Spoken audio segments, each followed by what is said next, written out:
Hello, good morning, and welcome to the AM Sports with me, Riku. Before we do start off from the Ghana Premier League, and we are just 29 days away from kickoff, and in what can be described as a worrying development, only four match venues are currently fit for purpose. Now, this report from the Club Licensing Committee of the Ghana Football Association, which announced its decisions on match venues submitted by Premier League clubs with respect to the infrastructure criteria on Tuesday evening. Here's a Joyce Sports report with more.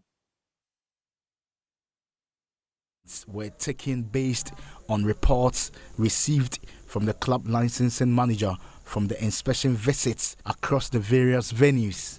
The club licensing committee was not satisfied with the reports of all the venues submitted. However, four venues, namely Wafa Park, Aliu Mahama Stadium, Cape Coast, and the Lenkley Stadium, have been granted conditional approval pending the correction and or defects as stated in the inspection reports by October 18, 2021. Meanwhile, 15 clubs have had their main venues conditionally rejected pending a re-inspection to ascertain the status of recommendations as instructed in the decisions of the Club Licensing Committee. The Club Licensing Committee shall be making final decisions on the venues after the inspection on October 18, 2021. The decisions on the match venues shall be final for the period of the first round. The Club Licensing Committee shall only review decisions of the match venues to update the venue list before the start of the second round. Now, in what is a surprising turn of events, the recently renovated Baba Yara Sports Stadium in Kumasi is actually one of the venues which has not been approved by the Club Licensing Committee. And Kotoko is one of three clubs in Kumasi who would use the stadium as their home venue next season. According to Love FM's Steve Zando, fans of the club are not happy with the decision of the GFA Club Licensing Committee. You know, it's not only the Kumasi Baba Yara Sports Stadium that was conditionally rejected. Accra Sports Stadium too was rejected. Some supporters have told me that they are surprised with the decision of the club licensing department because this is the Accra Sports Stadium that hosted Accra the Folk against CI Council of Guinea in the CAF Champions League. So if CAF approved the venue to host a CAF Champions League match, why not the Ghana Premier League?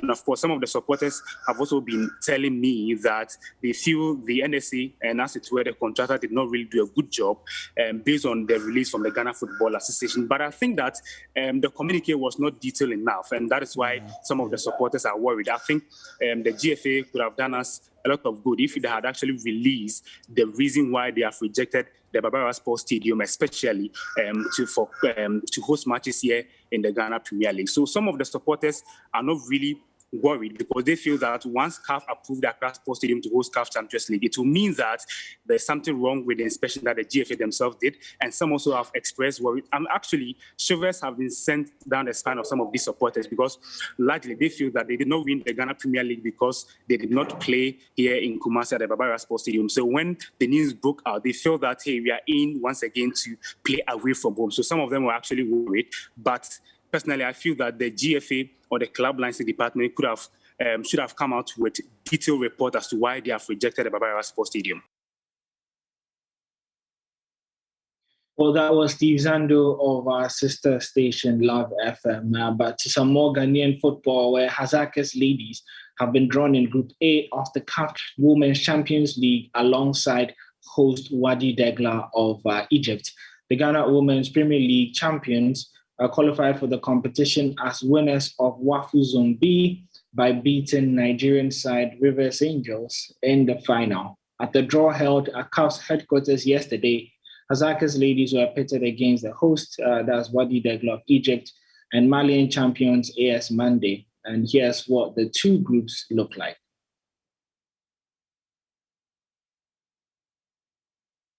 So Malabo Kings would also be joining Hazakah's ladies of Ghana. And in Group B, Hazakah's ladies were able to avoid Mamelodi Sundowns FC of South Africa. And then we have Asfar FC of Morocco, River Angels, and then Vihiga Queens of Kenya.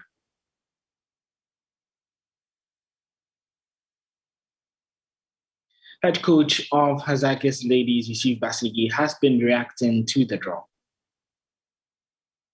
The draw, I wouldn't say it's okay because there is no main club that is playing for the competition. Okay. These are all champions that are going to meet. Okay. So for me, I would term it as a top group because I need to respect my opponents as well. So I regard all of them as a very good side. So it's a top group. Well, for now, I don't know any of them. Okay. I'm yet to know them because now that the draw has come, because I couldn't have gone through to search for any of them until this draw. Okay. So now that the draw is out, now I have to know who are my opponents and how do they play. Okay, sure. We are going to impress that means we live up to expectation. And for that matter, all of us are going with one mode. All the 8 class are meeting there with one mode. The ultimate. Yeah. So we are all going with the ultimate, but it's too early for one to say that I'm going to win the trophy because we have not even been in the competition yet. Okay. But to impress means that we are going to make an impact. Yeah. Let's do some boxing now, where the Ghana Boxing Authority has lifted a 2-year ban imposed on former IBF lightweight champion Richard Commey. The sanction was handed to Commey in April this year after he made false accusations and disparaging remarks about GBA executives in a TV interview. Now, but the newly constituted GBA Executive Board took a decision to pardon the boxer following weeks of meeting to review the suspension handed Commey 6 months ago.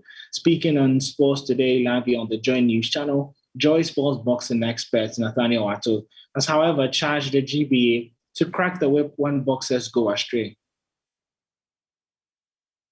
The GBA to be striking that disciplinary rod because, whether or not it affects the boxer, it sends a certain clear message to all licensees of the Ghana Boxing Authority that we are within a body that operates with rules and regulations and operates under a certain framework. And therefore, if any boxer falls foul of these rules and regulations, they are surely going to face sanctions. And so for me, it is important that when boxers go wrong, the sanctions are applied. You realize that in this case, the wise counsel or the intervention of the Gaman chair, Ni Takiteko Chu II, was sought.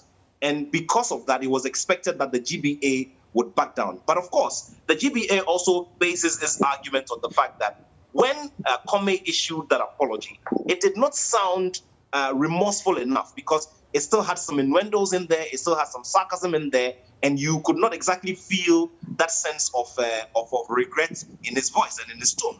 And because of that, decided to go ahead with the ban. Look, Gary, you and I are Ghanaians. We come from the southern part of Ghana, and we give a lot of reverence to our traditional rulers. And therefore, if there's a sanctioning body that is operating within this area where the overlord says, my sons, you let it go, we have to let it go. But you have to realize that once the GBA doesn't let it go, then there is a problem.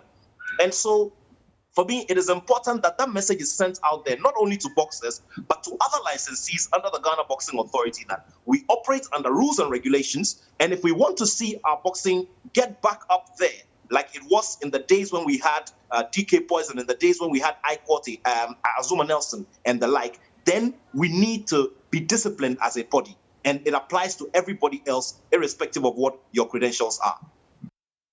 Barcelona, for the first time in their history, lose the first 2 games of the Champions League. And we're told there'll be a meeting later this afternoon with some of the board executives to check whether they have enough funds to be able to sack Ronald Koeman immediately. I'll be giving you updates on that story as well as many more when they do roll in our subsequent bulletins. My name is Orik Wampupo, and the AM show continues right after this.